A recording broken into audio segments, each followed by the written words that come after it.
Hi hello investors. इस video के अंदर हम जो है 20 स्टॉक्स के बारे में बात करेंगे, जहां मुझे जो है कुछ ना कुछ ग्रोथ ट्रिगर्स देखने मिल रहे हैं। और इन स्टॉक्स को अगर आप देखोगे तो ये वॉच लिस्ट जो है, मैं इसे पेसिमिज्म वॉच लिस्ट बोलता हूँ।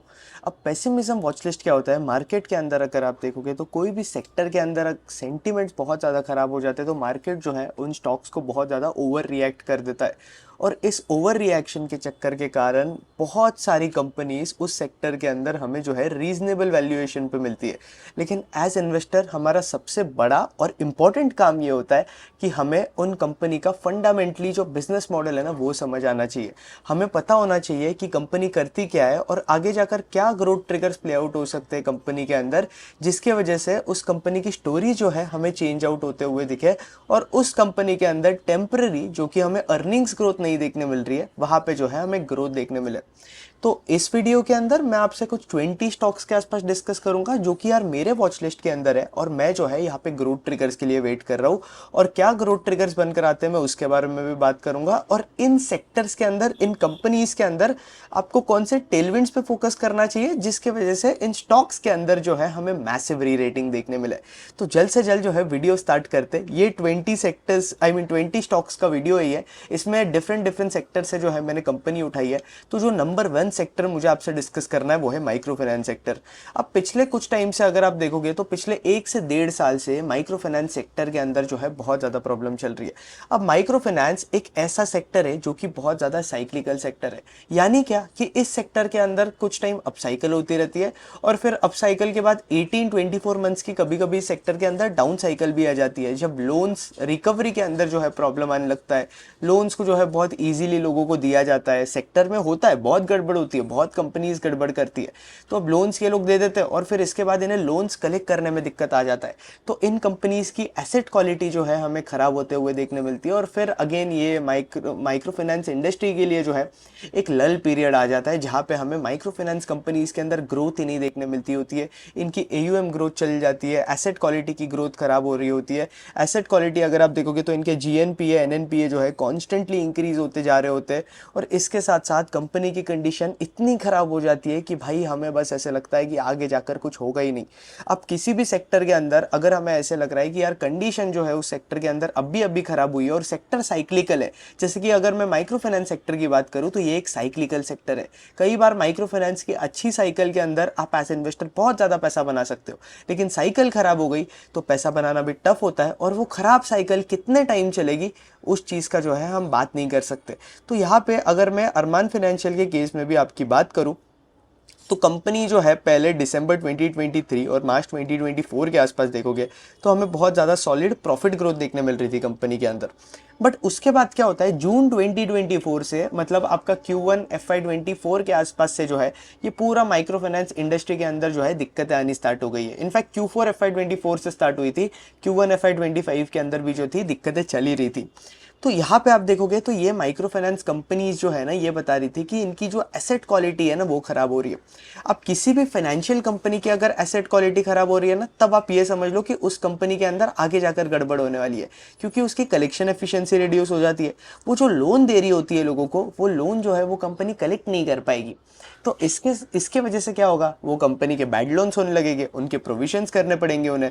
और अगर ये लोग प्रोविजंस करेंगे तो जो इनकी प्रॉफिटेबिलिटी है एज कंपनी, वो भी तो रिड्यूस हो जाएगी। इनका आरओई रिड्यूस हो जाएगा, आरओए रिड्यूस हो जाएगा, इनकी जो लोन बुक की ग्रोथ है वो खत्म हो जाएगी। इनफैक्ट कईयों के केस में तो लोन बुक की जो है हमें डी ग्रोथ ही देखने मिलेगी। और यही जो है हमें कुछ टाइम से माइक्रो फाइनेंस इंडस्ट्री के अंदर देखने मिल रहा है। और अभी भी अगर आप देखोगे तो इनके नंबर्स अच्छे नहीं है। मतलब माइक्रो फाइनेंस की साइकिल, खराब साइकिल होकर लगभग 18 मंथ्स के आसपास होने आ गए। बट अब यहाँ पे जो है माइक्रो फाइनेंस इंडस्ट्री के अंदर हमें कुछ 3 to 4 मंथ से ग्रीन शूट्स देखने मिल रहे हैं। अगर आप इनके नंबर्स देखोगे ना तो नंबर्स हमें अभी भी अच्छे नहीं लगेंगे। Q3 Q4 के नंबर्स देख लो, एकदम वाहियात नंबर्स है। जब हम Q4 के नंबर्स देखें तो Q4 के अंदर भी डी ग्रोथ थी।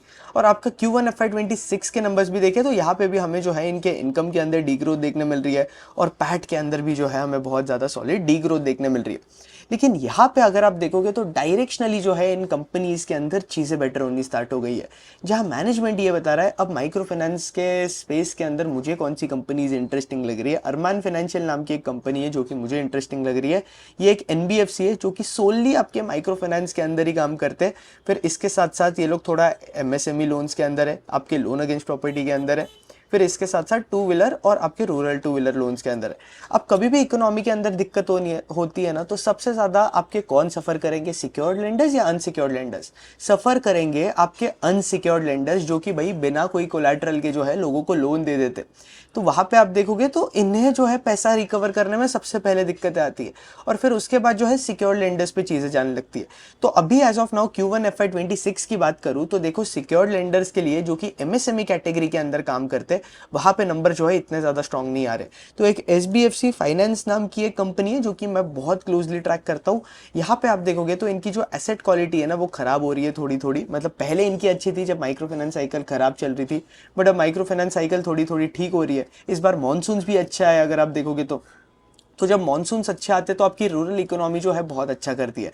और अभी भी आप नॉर्मली देखोगे तो यार आपका जो रूरल इकोनॉमी है ना वो अर्बन इकोनॉमी को क्लियरली आउटपेस कर रहा है।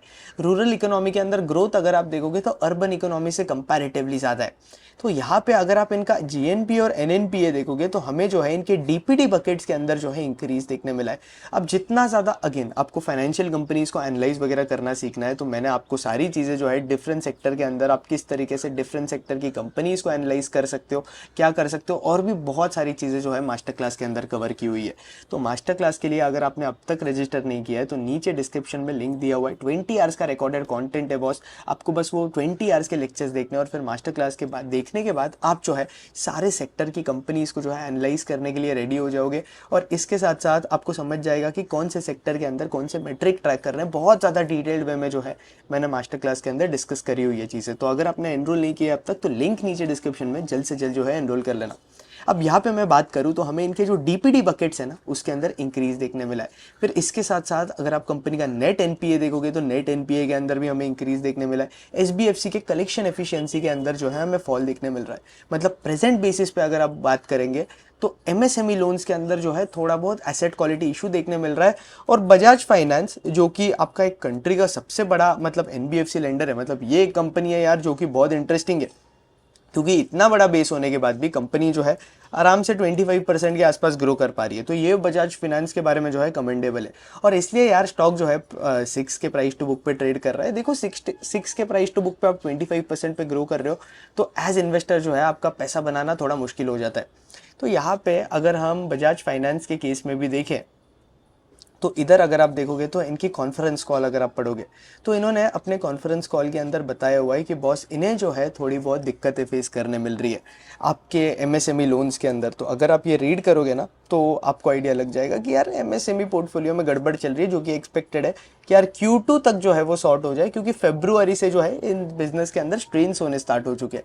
एसबीएफसी की हमें Q4 के अंदर भी एसेट क्वालिटी जो है थोड़ी बहुत खराब होते हुए दिखने मिली थी, लेकिन स्टिल एसबीएफसी के मैनेजमेंट ने गाइडेंस अच्छा दिया हुआ है। तो एसबीएफसी मेरे ट्रैक पे। फिर माइक्रो फाइनेंस के अंदर बात करूँ तो यहाँ पे जो है हमें ग्रीन शूट देखने मिल रहा है। हालांकि सेक्टर बहुत ज़्यादा साइक्लिकल है, मैं ऐसा नहीं बोल रहा हूँ सेक्टर साइक्लिकल नहीं है, लेकिन यहाँ पे आप देखोगे तो साइकिल जो है अभी टर्न अराउंड होनी स्टार्ट हो गई है। मतलब क्या, माइक्रो फाइनेंस के अंदर मैं अरमान फाइनेंशियल को देख रहा हूँ। अब अरमान फाइनेंशियल के अंदर अगर आप देखोगे तो ऑब्वियसली नंबर्स आपको खराब दिखेंगे, लेकिन डायरेक्शनली यहाँ पे चीज़ें बेटर हो रही है। मैनेजमेंट ये बता रहा है कि यार चीज़ें जो है बेटर होते जा रही है माइक्रो फाइनेंस के अंदर। अरमान का मैनेजमेंट का मुझे एक बात बहुत पसंद है कि यार मैनेजमेंट जो है बहुत ज़्यादा कंजर्वेटिव है। तो आपका मैनेजमेंट ऑल टाइम यही बोलता रहता है कि माइक्रो फाइनेंस खत्म होने वाला है, पता नहीं है हमें कि कब चीज़ें ठीक होगी, ये होगा, इन्वायरमेंट बहुत ज़्यादा चैलेंजिंग चल रहा है। लेकिन अगर आप इन कंपनीज़ का पोर्टफोलियो एट रिस्क देखोगे अभी, तो इन कंपनीज़ का पोर्टफोलियो एट रिस्क जो है वो रिड्यूस होते जा रहा है। इनकी जो एसेट क्वालिटी जो कि पहले के लेवल पे चल रही थी उसके ऊपर अगर आप देखोगे तो हमें QOQ जो है चीज़ें बेटर होते हुए देखने मिल रही है। मतलब यहाँ पे अगेन अगर हम Q1 FY25 का सिनेरियो देखें तो माइक्रो फाइनेंस के अंदर इनका जो एनपीए देख लो आप कंपनी लेवल पे, तो यहाँ पे आप देखोगे तो इनका एनपीए जो था वो 1.2 के आसपास था। और यहाँ पे अगेन अगर आप देखोगे तो इनका एनपीए जो है वो हमें रिड्यूस होता हुआ दिखेगा। फिर इसके साथ साथ ये नामरा फाइनेंस जो है ना, ये इनका माइक्रो फाइनेंस का सबसे बड़ा एंटिटी है, जहाँ पे ये लोग जो है माइक्रो फाइनेंस के अंदर काम करते हैं। तो इधर अगर आप माइक्रो फाइनेंस की क्वालिटी देखें तो Q2 FY25 Q3 FY25 के अंदर इनकी जो GNPA है वो 4.4% के आसपास जा चुके थे। Q1 FY26 के अंदर इनके GNPA जो है वो 3.4% के आसपास आ गए। अब देखो माइक्रो फाइनेंस लोन्स अगर आप देते हो तो आपका रिस्क भी उतना होता है, तो आपको जो है निम्स भी जो है और यील्ड्स भी जो है आपकी लोन पे आप हाईयर चार्ज कर सकते हो। तो ये अरमान फाइनेंशियल एक कंपनी इंटरेस्टिंग लगती है मुझे माइक्रो फाइनेंस स्पेस में। यहाँ पे आपको डायरेक्शन ट्रैक करनी है कि यार चीज़ें बेटर हो रही है क्या, क्योंकि मैनेजमेंट ने ऑलरेडी ये चीज़ें बता दी है कि Q3 Q4 जो है इनका खराब होने ही वाला है। लेकिन आई मीन Q1 Q2 खराब होगा, लेकिन Q3 Q4 के अंदर अगर आप देखोगे तो मैनेजमेंट जो है Q3 Q4 से थोड़ा डायरेक्शनली आपको राइट गाइडेंस देने लगेगा और बताएगा कि बॉस देखो यहाँ से जो है ग्रोथ हमें देखने मिल सकती है। तो Q3 Q4 के अंदर अगर आप देखोगे तो हमें थोड़ी बहुत जो है प्रॉफिट ग्रोथ आपके माइक्रो फाइनेंस कंपनीज के अंदर जो है देखने मिल सकती है, जैसे कि अरमान फाइनेंशियल हो गया या क्रेडिट एक्सिस ग्रामीण हो गया। तो यहाँ पे मैनेजमेंट क्या बता रहा है अरमान फाइनेंशियल का, मैनेजमेंट ये बता रहा है कि I guess now it's time to admit that we are in sort of cyclical business. I think industry was bit in denial. अब सबसे पहले जो माइक्रो फाइनेंस का इशू हुआ था ना Q1 FY25 के अंदर, वो जो है अरमान फाइनेंशियल ने लाया था। अब ये सारे साइक्लिकल सेक्टर्स को जो है प्ले आउट किस तरीके से करते हैं, सारी चीज़ें जो है मैं मास्टर क्लास के अंदर डिस्कस कर चुका हूँ आपके साथ कि आपको किस तरीके से इन सेक्टर्स को प्ले आउट करना चाहिए, और मैं पर्सनली कौन सी कंपनीज को लेकर जो है ऐसे सेक्टर्स को प्ले आउट करने वाला हूँ। क्योंकि जब माइक्रो फाइनेंस की साइकिल अप साइकिल में होती है ना, तब आप जो है इस सेक्टर से बहुत ज़्यादा पैसा कमा सकते हो। क्योंकि यहाँ पे इनकी अगर आप वैल्यूएशन देखोगे तो बहुत सारे स्टॉक जो है अच्छी खासी वैल्यूएशन से करेक्ट हो चुके थे। अरमान का स्टॉक अगर आप देखोगे तो 2 के प्राइस टू बुक पर ट्रेड करता था, 2.5 के आसपास। यहाँ पे 2.3 के आसपास ये लोग ट्रेड कर रहे थे। ये स्टॉक जो है आई थिंक 5 के प्राइस टू बुक पे भी ट्रेड कर रहा था, 4 के प्राइस टू बुक पे भी ट्रेड कर रहा था। एज ऑफ नाउ स्टॉक अगर आप देखोगे तो 1.7 के प्राइस टू बुक पे ट्रेड कर रहा है। तो वैल्यूएशन इंटरेस्टिंग है, इंडस्ट्री के अंदर रिकवरी भी आ रही है। Q3 Q4 से हमें ग्रोथ दिखनी स्टार्ट हो जाएंगी कंपनीज के अंदर, और ओवरऑल एसेट क्वालिटी भी बेटर हो रही है। पोर्टफोलियो एट रिस्क जो है इन कंपनीज का वो भी रिड्यूस होते जा रहा है, स्ट्रेस जो है वो रिड्यूस होते जा रहा है, रूरल इकोनॉमी जो है अच्छा परफॉर्म कर रही है, रेंस अच्छी हुई है, मानसून अच्छा हुआ है, तो अगेन ग्रोथ भी अच्छी रहेगी सेक्टर के अंदर। तो इसलिए एक्सपेक्टेड है कि आपकी माइक्रो फाइनेंस की जो साइकिल है ना वो अभी बॉटम आउट होनी स्टार्ट हो गई है। तो अरमान फाइनेंशियल के साथ एक और कंपनी है जो मैं देख रहा हूँ, वो है क्रेडिट एक्सिस ग्रामीण। अब क्रेडिट एक्सिस ग्रामीण के अंदर अगर आप देखोगे तो इनका कर्नाटका के अंदर जो है ना बहुत ज़्यादा एक्सपोजर है। अब प्रॉब्लम क्या हो जाता है इनका पता है क्या, कि कर्नाटका के अंदर जो है एक ऑडियंस इशू हुआ था। तो इनकी एसेट क्वालिटी यार बाकी जगह तो ठीक हो रही थी, लेकिन कर्नाटका के अंदर इनकी एसेट क्वालिटी के अंदर हमें दिक्कत देखने मिल रहा था। बट मैनेजमेंट अब ये भी बता रहा है, अगर आप इनका Q1 FY26 के कॉन्फ्रेंस कॉल पढ़ोगे, यहाँ पे अगर आप देखोगे तो हमें पार के अंदर जो है, जो पार जीरो है उसके अंदर जो है फॉल देखने मिल रहा है। अब पहले अगर आप देखोगे तो हमें पार के अंदर इंक्रीज देखने मिल रहा था, क्योंकि इनका जो कर्नाटका वाला पोर्टफोलियो है ना वो सबसे ज्यादा खराब परफॉर्म कर रहा था। अगर आप मार्च का भी देखोगे तो मार्च के अंदर इनका कर्नाटका का पार जीरो 8.7% था, और जून 2025 में इनका जो पार जीरो है वो 9.2% हो गया। फिर इसके साथ साथ महाराष्ट्र के केस में देखोगे तो वो हमें रिड्यूस होता हुआ देखने मिला है, तमिलनाडु में हमें रिड्यूस होता हुआ देखने मिला है, मध्य प्रदेश, बिहार और आपके बाकी स्टेट्स के अंदर भी देखोगे तो ये हमें रिड्यूस होता हुआ देखने मिला है। लेकिन इनका अच्छा खासा लोन बुक जो है कर्नाटका पे बेस्ड है, और कर्नाटका के अंदर ऑडियंस इशू आ गया। तो इन सारी कंपनीज जो कि कर्नाटका के अंदर जिन कंपनीज का एक्सपोजर है ना, उन्हें थोड़ा इनका पार का जो है इशू हो गया। पार मतलब पोर्टफोलियो एट रिस्क। जितना ज्यादा आपका पोर्टफोलियो एट रिस्क होगा, आप ऐसा समझ सकते हो कि यार उतना ज्यादा जो है आपकी कंपनी का एसेट क्वालिटी खराब हो सकता है, और उतनी ज़्यादा दिक्कतें जो है आगे जाकर आपकी कंपनी के अंदर आ सकती है। तो ये हुआ। लेकिन अब मैनेजमेंट इनका बहुत इंटरेस्टिंग है क्रेडिट एक्सिस ग्रामीण का, जहाँ पे ये लोग बता रहे हैं कि FY26 के अंदर ये लोग जो है इनका जो लोन बुक है वो 14 to 18% के आसपास ग्रो करेंगे। नेम इनका 12.6% के आसपास रहेगा। और इसके साथ साथ इनका कॉस्ट टू इनकम जो है, सारी कंपनीज माइक्रो फाइनेंस के अंदर डायरेक्शनली यही बता रही है कि इनका जो कॉस्ट टू इनकम है ना वो रिड्यूस होते जाएगा। एक मन्नपुरम नाम की भी एक कंपनी है जो कि आपके गोल्ड लेंडिंग के अंदर है। अब मुझे गोल्ड लेंडिंग वाली कंपनीज भी पसंद है, जैसे कि मन्नपुरम हो गया, मुठूत हो गया, क्योंकि वहां पे क्या होता है कि जब आपके गोल्ड के प्राइसेस इंक्रीज होते हैं ना, तो आपकी गोल्ड एनबीएफसीज अच्छा करती है। क्योंकि क्या होता है कि लोगों को जो है कोलेट्रल जो अमाउंट ऑफ गोल्ड रखना होता है ना वो कम रखना होता है, वो कम गोल्ड रखकर ज्यादा पैसा उठा सकते हैं जब आपके गोल्ड के प्राइजेस के अंदर हमें इंक्रीज देखने मिलता है। तो मन्नपुरम भी जो है मुझे इंटरेस्टिंग लगता है। तो मन्नपुरम के अंदर अगर आप देखोगे तो क्या चल रहा है, यहाँ पे गोल्ड के प्राइजेस इंक्रीज हो गए तो इनका सिखाया हुआ है। इसके साथ साथ अगर आपको जेन्युइनली कुछ इक्विटी रिसर्च सीखना है, अगर आपको जेन्युइनली आपके लाइफ में कुछ करना है, अगर आप इरिटेट हो गए हो, आपको पोर्टफोलियो मैनेजमेंट सीखना है, आपको समझ में ही नहीं आ रहा है मार्केट के अंदर चीजें कैसे चलती है, आप बस ये यूट्यूब पे वीडियोस देख रहे हो, उस पर स्टॉक मार्केट के डिसीजन ले रहे हो, कुछ टेलीग्राम ग्रुप पे आप एडेड हो, या फिर कोई दोस्त आपको टिप्स दे रहे हैं तो आप उस पे डिसीजन ले रहे हो, या फिर आप ढंग से जो है मार्केट के अंदर रिसर्च नहीं कर पा रहे हो, तो आपके लिए जो है zero to hero equity research वाली जो क्लास है ये मस्ट नीडेड है। और ये 20 आवर्स का कंटेंट जो है आपको देखना है। इस क्लास के अंदर आपके 20 आवर्स के रिकॉर्डेड लेक्चर्स है, ये आपको देखना है। इसके साथ साथ इसमें टोटल 11 सेशंस है। इसमें आपको पीपीटी भी मिलेगी जो मैं यूज कर रहा हूँ। इसके साथ साथ डिफरेंट सेक्टर के लिए डिफरेंट चेकलिस्ट होती है जो कि हमें फॉलो करनी चाहिए। हर एक सेक्टर की अलग मेंटल मॉडल होता है। जैसे कि हॉस्पिटल्स के लिए हमें कुछ और देखना चाहिए, आप ऑटोमोबाइल कंपनीज के लिए देखोगे तो हमें कुछ और ट्रैक करना चाहिए। फिर उसके बाद आप कैपिटल मार्केट वाली कंपनीज देखोगे, या कैपिटल गुड्स वाली कंपनीज देखोगे, लैब ग्रोन डायमंड कंपनीज देखोगे, गोल्ड कंपनीज देखोगे। तो हर एक सेक्टर के अंदर जो है हमें अलग अलग चेकलिस्ट फॉलो करनी पड़ती है, अलग अलग चीजें ट्रैक करनी पड़ती है कंपनीज के अंदर। तो इस मास्टर क्लास के अंदर आप सीखोगे कि कौन से सेक्टर के अंदर हमें क्या देखना है। आप आराम से एक बार आपने 20 आवर्स का कंटेंट देख लिया, आपको कंपनीज ट्रैक करनी स्टार्ट करनी है, और फिर आप जो है कोई भी कंपनी को ट्रैक कर सकते हो, नॉट किडिंग।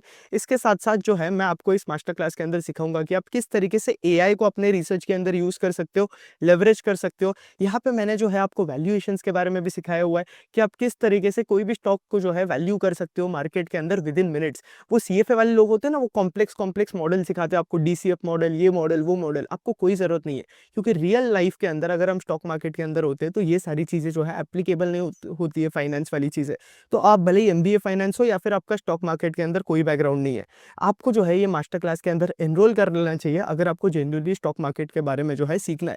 यहाँ पे मैं आपको ये भी सिखाऊंगा कि आप पोर्टफोलियो मैनेजमेंट किस तरीके से कर सकते हो, जहां मैं अपना पोर्टफोलियो रिवील करूंगा आप लोगों को, और अपने पोर्टफोलियो के स्टॉक से जो है मैंने आपको सारी चीजें सिखाई है। इसके साथ साथ यहाँ डेली मुझे मेल्स आते रहते हैं, डेली मुझे डीएम्स आते हैं, व्हाट्सअप पे आता है, एक्स पे आता है, जीमेल पे मेल्स आते होते हैं। लोग जो है डेली मुझे बता रहे होते हैं कि भाई मास्टर क्लास के बाद जो है हमें कंटेंट बहुत अच्छा लगा, एकदम सुपर कंटेंट है। क्योंकि लोग आपको स्टॉक मार्केट कोर्सेज के नाम पे कचरा बेच रहे हैं, आपको बेसिक चीजें सिखा रहे हैं। और इस मास्टर क्लास के अंदर आप एकदम एडवांस चीजें सीखोगे, और वो चीजें सीखोगे जो कि आपको मार्केट के अंदर एक्चुअली रेलेवेंट है। और इसके साथ साथ लोग मुझे बताते हैं कि यार भाई हमने मास्टर क्लास देखने के बाद हमारा पूरा पोर्टफोलियो रिबैलेंस कर लिया।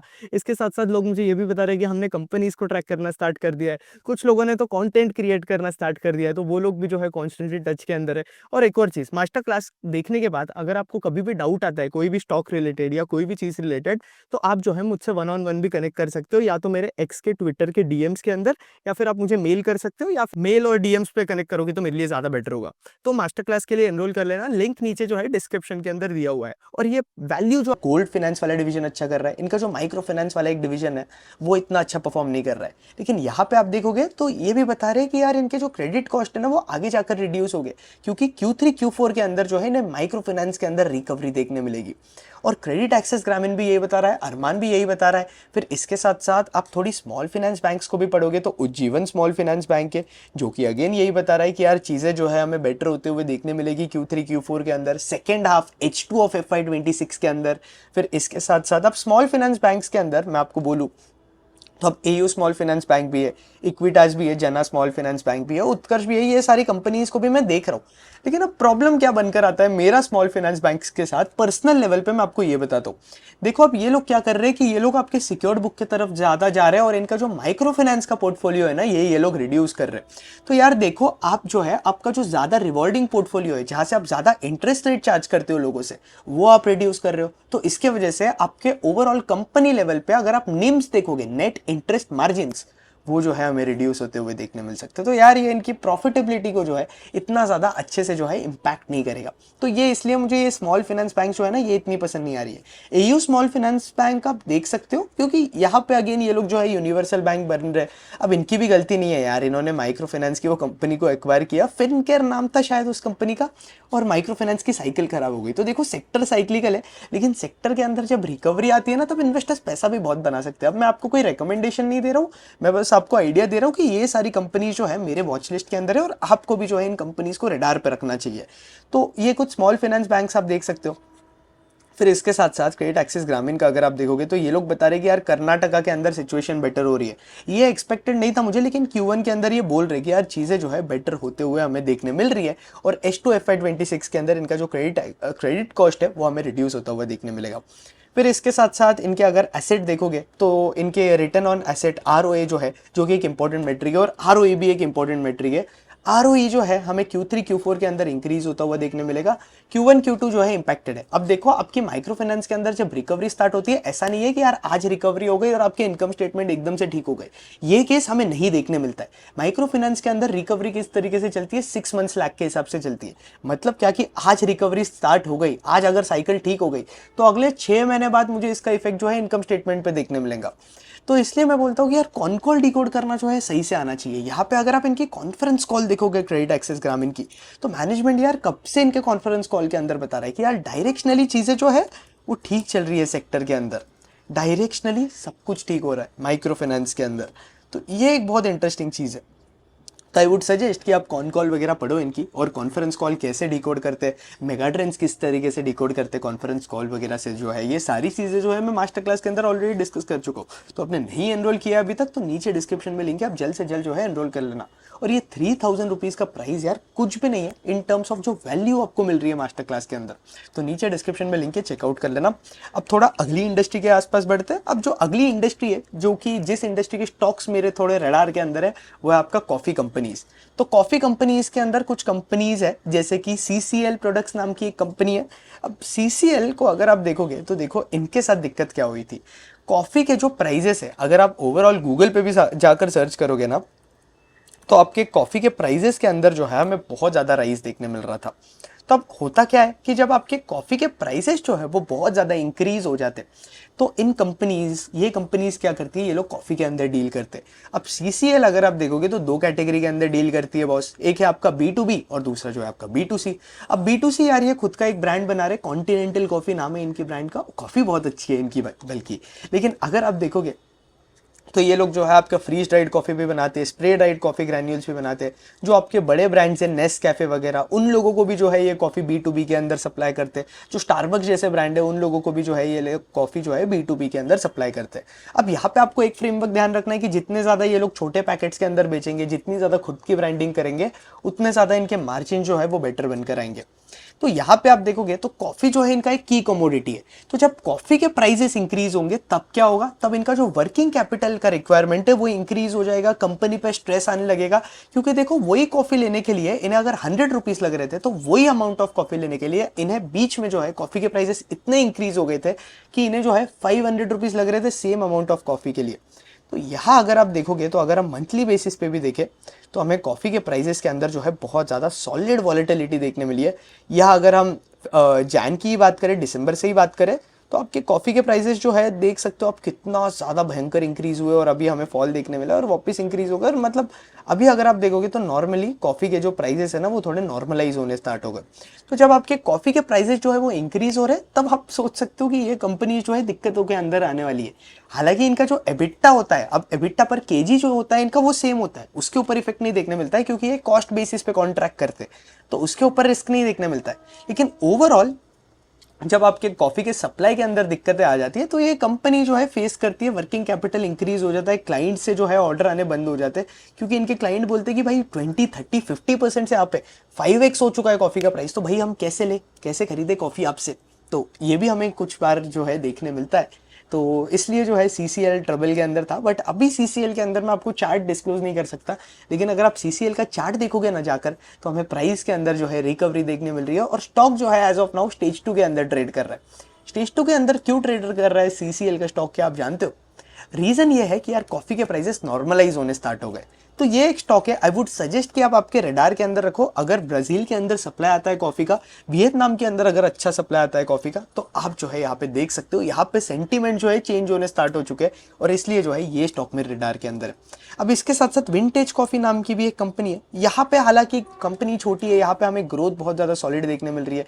CCL के अंदर भी ग्रोथ है, जैसे कि CCL के अंदर अगर मैं बात करूँ तो इनके मैनेजमेंट ने 20% एबिटा का गाइडेंस देकर रखा है, 20% ये लोग ग्रो करेंगे इनके एबिटा को, और इनका केपेक्स भी हो चुका है। तो CCL के अंदर आगे जाकर हमें ग्रोथ अच्छी खासी देखने मिल सकती है। विंटेज कॉफ़ी की मैं बात करूँ तो ये बहुत छोटी कंपनी है। अब छोटी कंपनी है तो आपका फायदा क्या है कि आपका बेस बहुत छोटा होता है। तो यहाँ पे आप देखोगे तो हमें जो है बहुत ज़्यादा ग्रोथ देखने मिल रही है, कंपनी आराम से 100% के आसपास ग्रो कर रही है।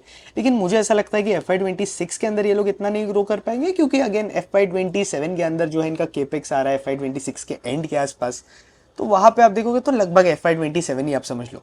तो तब इनका केपेक्स आ रहा है एज ऑफ नाउ यार, ये लोग 100% यूटिलाइजेशन पे चल रहे हैं। ये लोग भी आपके B2B कैटेगरी के अंदर ही काम करते हैं, इसलिए अगर आप CCL के मार्जिन देखोगे तो इनके EBITDA मार्जिन 18% के आसपास बनकर आते हैं, और विंटेज के अगर आप देखोगे तो इनके मार्जिन, लेकिन हालांकि EBITDA मार्जिन जो है आपको राइट पिक्चर नहीं देगी अगर आप इन कंपनीज को एनालाइज कर रहे हो तो, क्योंकि आपके कॉफी के प्राइसेस के हिसाब से जो है वो मार्जिन वगैरह फ्लक्चुएट होते हैं, तो EBITDA margin won't give you a right picture.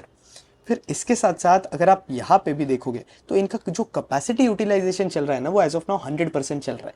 तो इनकी जब तक नई कैपेसिटी नहीं आती है तब तक इन्हें यार 100% पे ग्रो करना थोड़ा टफ बन जाता है। तो यहाँ आप देखोगे तो 6500 टन्स पर एनम की इनकी कैपेसिटी है, ऑलरेडी फुल्ली यूटिलाइज्ड है। यहाँ अगेन अगर आप देखोगे तो इनकी 4500 टन्स पर एनम की कैपेसिटी आ रही है, जिन्हें आने के लिए इन्हें थोड़ा टाइम लगेगा। और इनका ग्रीन फील्ड भी आ रहा है, जहाँ ये लोग अगेन 5000 MTPA के आसपास जो है इनकी कैपेसिटी आ रही है। तो कॉफी सेक्टर एक ऐसा सेक्टर है जिस पे आप अगेन जो है ध्यान रख सकते हो। अब एक और सेक्टर जहाँ चीज़ें जो है नेगेटिव हो गई है, और वैल्यूएशन इस सेक्टर की जो है ऑल टाइम स्काई रॉकेट रहती थी।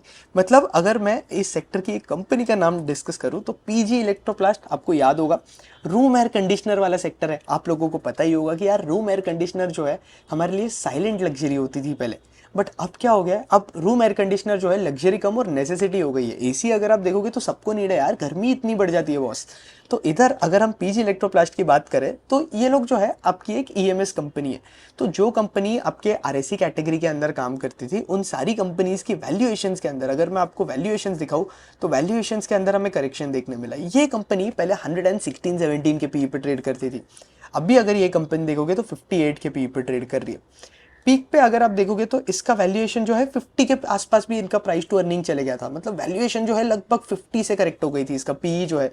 तो वहाँ पे रीज़न अगर मैं आपसे डिस्कस करूँ तो आप बोलोगे कि यार इस कंपनी के अंदर जो है वैल्यूएशन बहुत एक्सपेंसिव हो गई थी, इसलिए कंपनी के प्राइस के अंदर हमें करेक्शन देखने मिला है। लेकिन इस तरीके से आप ये जो है गलत रीज़न जज करते हो मार्केट के अंदर, और ये एकदम गलत रीज़न है अगर आप इस तरीके से सोच रहे हो। तो रीज़न ये है कि कंपनी की जो ग्रोथ है ना वो रिड्यूस हो गई थी, और ये Q4 FY25 के अंदर ही जो है हमें पता चल गया था कि भाई इनकी ग्रोथ के अंदर जो है स्लो डाउन होने वाली है चीज़ें, क्योंकि मैनेजमेंट ऑलरेडी इनके कॉन्फ्रेंस कॉल के अंदर बता चुका था। और इसके साथ साथ इनका जो गाइडेंस है जो कंपनी देता है वो भी जो है मैनेजमेंट ने गाइडेंस रिड्यूस करा हुआ था आपके Q4 के अंदर, क्योंकि एक तो आपका FY25 का बेस बहुत बड़ा था, दूसरा ये इंडस्ट्री जो है सीजनल इंडस्ट्री है।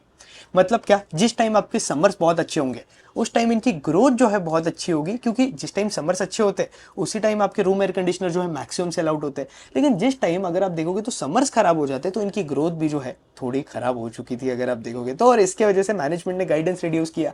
FY25 के अंदर बहुत ज़्यादा स्ट्रॉन्ग ग्रोथ थी, मतलब 24/25 अगर आप देखोगे तो कंपनी ने अपनी टॉप लाइन 77% से इंक्रीज करी है। तो यहाँ पे क्या हुआ था, 77% से इंक्रीज करी तो 25 का बेस भी बहुत बड़ा था, तो वो बेस पे ग्रो करना भी जो है कंपनी के लिए थोड़ा टफ हो गया था। तो यहाँ पे गाइडेंस अगर आप देखोगे तो पहले ये लोग 30-40% का गाइडेंस दे रहे थे पैट का, अभी ये लोग जो है पैट के लिए 3-7% का गाइडेंस दे रहे हैं नेट प्रॉफिट के लिए। तो इनका जो नेट प्रॉफिट है ना उसका गाइडेंस इन्होंने रिड्यूस कर दिया है पूरा, और जिस तो ऑब्वियसली वैल्यूएशन का तो करेक्शन देखने मिलना ही था। लेकिन यहाँ पे अगर आप देखोगे तो आपकी रूम एयर कंडीशनर वाली इंडस्ट्री जो है ना एक सीजनल इंडस्ट्री है। तो अब सीजनल इंडस्ट्री के अंदर अगर आप देख रहे हो तो कुछ टाइम साइक्लिकलिटी तो ऑब्वियसली इन्वॉल्व होगी। जैसे माइक्रो फाइनेंस के अंदर साइक्लिकलिटी है, वैसे रूम एयर कंडीशनर के अंदर भी साइक्लिकलिटी होगी। इस साल समर्स खराब हुए, लेकिन आगे जाकर देखो अब एक और फायदा हुआ है आपकी रूम एयर कंडीशनर वाली कंपनीज को, जिसकी वजह से हमें इन कंपनीज के अंदर रिकवरी देखने मिलती है। जैसे कि PG इलेक्ट्रोप्लास्ट है, ईपैक ड्यूरेबल भी जो है आप इस कैटेगरी के अंदर एक कंपनी है जो कि स्टडी कर सकते हो। ये भी जो है आपके OEM है और ODM दोनों के अंदर काम करती है। OEM मतलब ओरिजिनल इक्विपमेंट मैन्युफैक्चर, ODM मतलब आपका ओरिजिनल डिजाइन मैन्युफैक्चर। तो यहाँ पे आप देखोगे तो OEM ODM दोनों के अंदर काम करते हैं। अब यूजुअली AC कंपनीज के अंदर मैंने देखा है कि ये लोग क्या कर रहे हैं कि इनका जो AC का पोर्टफोलियो है ना ये वहां से थोड़ा रिड्यूस कर रहा है RAC का पोर्टफोलियो, और इनका जो दूसरा पोर्टफोलियो है ना जैसे कि वॉशिंग मशीन्स हो गया या कूलर्स हो गया या ईपैक अगर आप देखोगे तो हेयर ड्रायर के अंदर भी जा रहा है, एयर प्यूरिफायर के अंदर भी ये लोग एंटर कर रहे हैं। तो जो बाकी इनके इक्विपमेंट्स है ना वो वहां पे ज्यादा एंटर कर रहे हैं। AC के अंदर भी है, AC के अंदर स्टिल इनका एक्सपोजर सबसे ज्यादा इन कंपनीज का, बट ये थोड़ा डाइवर्सिफाई कर रही है कंपनीज, ताकि जो साइक्लिकलिटी है ना इन कंपनीज की वो थोड़ी रिड्यूस होते हुए हमें देखने मिले। तो ये ईपैक के केस में भी हमें यही देखने मिला है। अभी भी एज ऑफ नाउ अगर आप देखोगे तो 77% ऑफ ईपैक के रेवेन्यूज कम फ्रॉम आपका रूम एयर कंडीशनर, लेकिन FY26 के अंदर वो रेवेन्यू जो है 65% रेवेन्यू जो है रूम एयर कंडीशनर से आएंगे। तो ये कुछ कंपनी के नए प्रोडक्ट्स है। PGEL भी आपका प्लास्टिक मोल्डिंग वगैरह के अंदर काम करता है। अब ओवरऑल इस इंडस्ट्री के अंदर क्या हो गया कि देखो इन्वेंट्री जो होती है आपकी, अब एसी अगर बिक नहीं रहा है तो इन कंपनीज के पास इन्वेंट्री ज़्यादा बढ़ने लगेगी, इन्वेंट्री ज़्यादा बढ़ेगी तो आगे जाकर ये लोग एसी जो है डिस्काउंट पे सेल कर सकते हैं, प्राइसिंग वॉर हो सकता है। तो इसलिए जो है एक थोड़ा बहुत रिस्क आ जाता है इनके मार्जिन्स के ऊपर, प्रॉफिटेबिलिटी के ऊपर। लेकिन ओवरऑल लॉन्ग टर्म पे अगर आप देखोगे तो आपका रूम एयर कंडीशनर का इंडस्ट्री ही एक्सपेक्टेड है कि बॉस 20% पे ग्रो करेगा। तो ये कंपनीज एक्सपेक्टेड है कि यार अच्छा ही परफॉर्म करेगी। तो यहाँ पे आप ब्लू स्टार जैसी कंपनी स्टडी कर सकते हो, जो कि यार ये लोग डायरेक्ट एसी सेल करते। वोल्टास जैसी कंपनीज आप लोग जो है रीड कर सकते हो। ये सही टाइम है आपकी ऐसी इंडस्ट्रीज को रीड करने का, तो वोल्टास को आप रीड कर सकते हो। वोल्टास भी आपके रूम एयर कंडीशनर के अंदर काम करती है। फिर एम्बर थोड़ी इंटरेस्टिंग लगती है, इसके वैल्यूएशन के अंदर हमें इतना करेक्शन भी नहीं देखने मिला। रीज़न ये है कि इनके आरएसी के अलावा भी जो है बाकी कंपोनेंट्स भी है जहाँ से एम्बर के जो है हमें रेवेन्यूज़ देखने मिले। तो यहाँ अगर आप एम्बर के देखोगे तो इनके रेलवे से भी थोड़े बहुत रेवेन्यूज़ आते हैं, डिफेंस से भी इनके रेवेन्यूज़ आते हैं। इनके अच्छे खासे रेवेन्यूज जो है कंज्यूमर ड्यूरेबल वाला डिवीजन, जो आरएसी वाला डिवीजन है, वो भी इनका अच्छा परफॉर्म कर रहा है। तो अगर आप जहाँ देखोगे तो यार ईपैक के अंदर डी ग्रोथ है, पीजीएल के अंदर इतनी स्ट्रॉन्ग ग्रोथ नहीं थी, इन्होंने अपना आरएसी का डिवीजन 33% से ग्रो किया, तो दैट वाज कमेंडेबल। फिर इसके साथ साथ ये लोग सेमीकंडक्टर्स के अंदर भी एंटर कर रहे हैं, पीसीबीए के अंदर भी एंटर कर रहे हैं। कोरिया सर्किट नाम की एक कंपनी है, उसके साथ इन्होंने जेवी कर रखा है एक, और एसेट इनकी फैसिलिटी है जिसे जो है ये लोग एक्सपांड कर रहे हैं अगेन। तो ये भी Q4 FY26 Q1 FY26 के आसपास आएगी। तो एम्बर क्या कर रहा है, ये लोग भी जो है डाइवर्सिफाई कर रहे हैं। तो ओवरऑल सारी कंपनीज के अंदर जो है आरएसी कंपनीज के अंदर ये ट्रेंड देखने मिला है। ब्लू स्टार तो आपका सोल आरएसी वाला प्लेयर है। एक सिम्फनी नाम की भी एक कंपनी है जो कि आपका कूलर्स बनाती है। तो सिम्फनी के केस में अगर आप देखोगे तो क्या होता है कि अगेन साइक्लिकलिटी पे चीज़ें डिपेंड करती है कि अगर साइकिल अच्छी होगी तो कंपनी अच्छा परफॉर्म करेगी, समर्स अच्छे होंगे तो कंपनी की सेल्स अच्छी होगी, समर्स अच्छे नहीं होंगे तो आप देखो कंपनी की सेल्स के अंदर हमें डिग्रोथ देखने मिल रहा है। तो यार इस साल पहले ही कंपनी इस कॉन कॉल के अंदर चिल्ला रही थी कि मॉनसून इस बार के अच्छे होने वाले हैं, समर थोड़े सबड्यूड रहेंगे। तो इसलिए मैं भी एक टाइम पे पीजीएल के अंदर इन्वेस्टेड था। नो बाय सेल रिकमेंडेशन, मैंने इसे Q4 के अंदर निकाल दिया। जैसे ही मैंने इसका गाइडेंस देखा, मैंने ब्लू स्टार की कॉन कॉल पढ़कर ही समझ लिया था कि भाई पीजीएल तो बस अब गया। अब ये मुझे पहले ही पता चल गया था। तो यही फ़ायदा है, मैं बोलता हूँ आपको कि आपको एक्टिवली ट्रैकिंग करनी चाहिए कंपनीज़ की। इसलिए मैं बोलता हूँ कि भाई कॉन कॉल पढ़ो, और कॉन कॉल डिकोड करने का भी जो है एक तरीका होता है, हर एक सेक्टर की कंपनी को एनालाइज करने का भी जो है एक तरीका होता है, जो कि सारी चीज़ें जो है मैंने मास्टर क्लास के अंदर सिखा कर रखी है। अगर आपको प्रैक्टिकली इन्वेस्टिंग सीखना है ना बॉस, तो लिंक नीचे डिस्क्रिप्शन में दिया हुआ है। ये 3000 का प्राइस जो है, ये आप सोचते हो कि यार मेरे को 3000 रुपीज़ पे करने पड़ रहे, मेरा क्या होगा। लेकिन आप वो जो वैल्यू होती है ना जो आपको मिलेगी उस चीज़ के अंदर, वो जो है आप यूजुअली मिस आउट कर देते हो।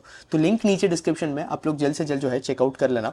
फिर इसके बाद अगर सिम्फनी के बाद अगर मैं आपसे कुछ और एक सेक्टर की बात करूँ तो एक बहुत इंपॉर्टेंट सेक्टर है, इंडिया का सबसे बड़ा ग्रोथ सेक्टर है, मेगा ट्रेंड है मैं बोलूँगा, जो कि कैपिटल मार्केट सेक्टर है।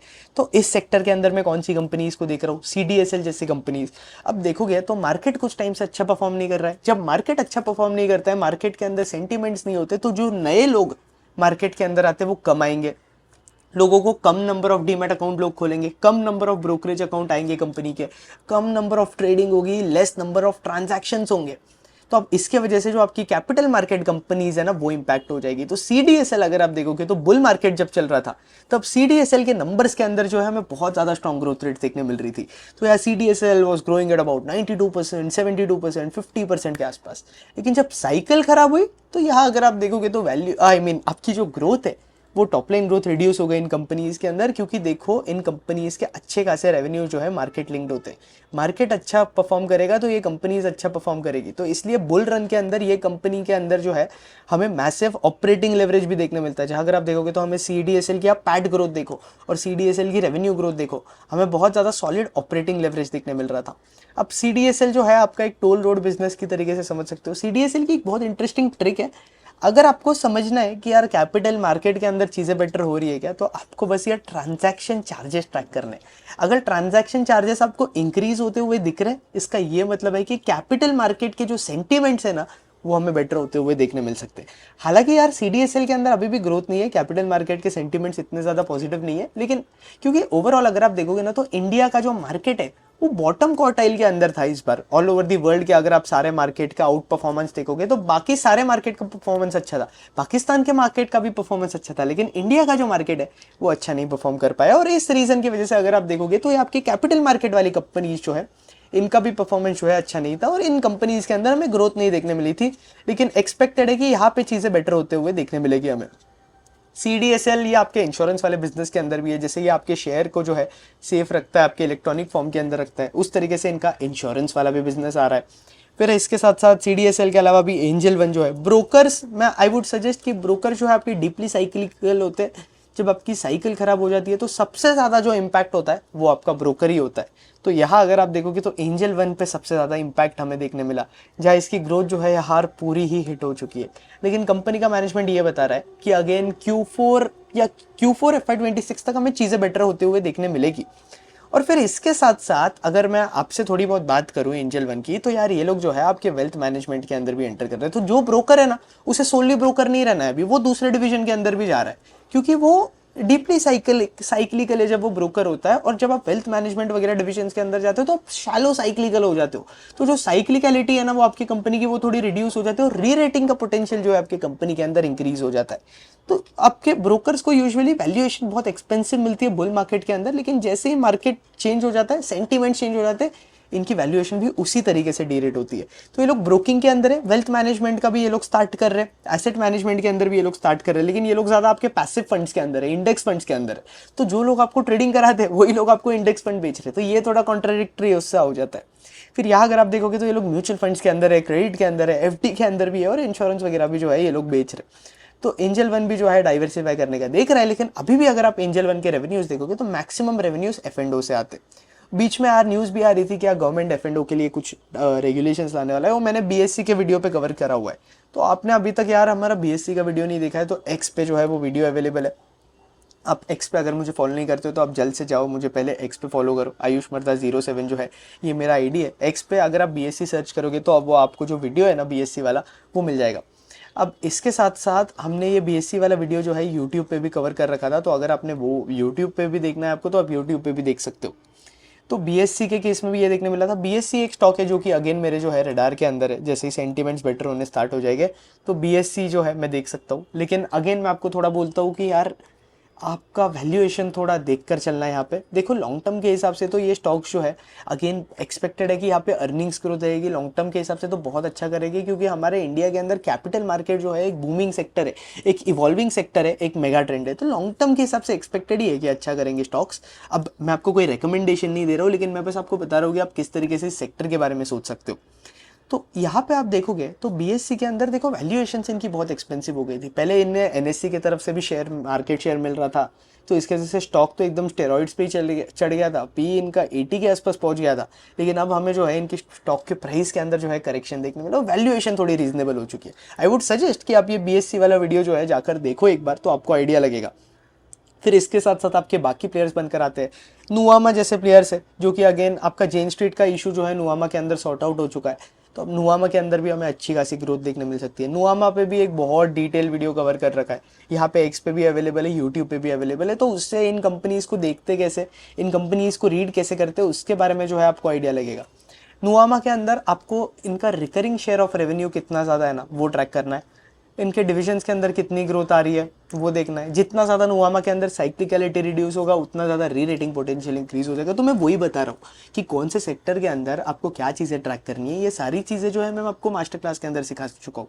तो about we have covered of about 25+ sectors के आसपास, जिसमें मैंने आपको डिटेल में बताया कि इस सेक्टर के अंदर आपको ये देखना है। तो आपको ज़्यादा दिमाग लगाने की ज़रूरत नहीं है, आप कोई भी कंपनी को ट्रैक कर रहे हो या देख रहे हो।